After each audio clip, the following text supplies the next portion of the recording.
Mona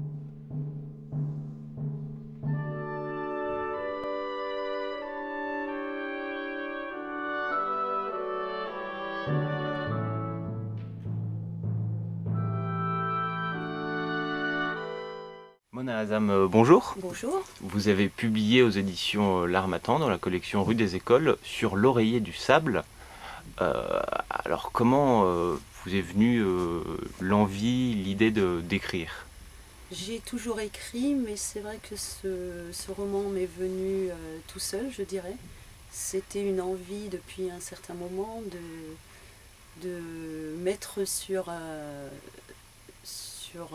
feuille des mots qui ont un écho assez poétique, je dirais, parce que le besoin d'écrire est un besoin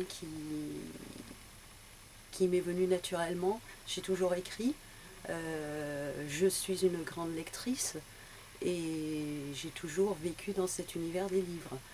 Ce roman me trotte dans la tête depuis 3 ans maintenant et j'en suis arrivée au terme, on dira, mais il n'y a pas de terme puisque la littérature c'est une suite, c'est un début. D'autres sont en cours et c'est une belle aventure qui commence.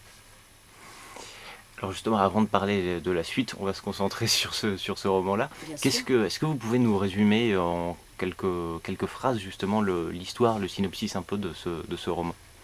Il s'agit dans un monde aujourd'hui dominé par la routine, nous avons tous des vies qui sont plutôt rythmées par une cadence, je dirais, assez répétitive, les aléas de la vie.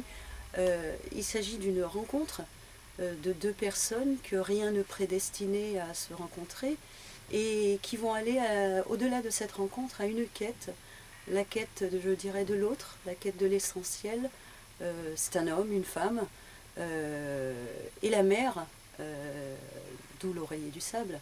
La mère est là pour justement favoriser cette rencontre qui se fait à tous les niveaux, célestes, maritimes, terrestres, avec cette quête d'un nouveau bonheur, je dirais. Alors, est-ce que c'est un roman qui est destiné à tous les lecteurs ou ça vise peut-être plus particulièrement un public je sais, spécifique? Je dirais que c'est un roman, comme tous les romans, destiné à tout type de lecteur. C'est un roman qui s'adresse certainement beaucoup plus à des personnes qui aujourd'hui sont à la recherche justement du bonheur, de redécouvrir un sens à la vie. C'est un roman qui pourrait intéresser à la fois un public jeune, mais aussi plus, plus spécifique dans le sens où c'est un roman qui quand même fait appel à beaucoup de références littéraires. Euh, voilà, donc ça pourrait intéresser effectivement toute personne qui aime lire et qui aime la beauté des mots. Alors pour finir, vous nous avez parlé rapidement des suites, enfin peut-être des suites en tout cas de vos prochains ouvrages. Est-ce que vous voulez en dire un mot ou c'est pas encore suffisamment prêt? Voilà, je pense que toute personne qui écrit est un peu superstitieuse.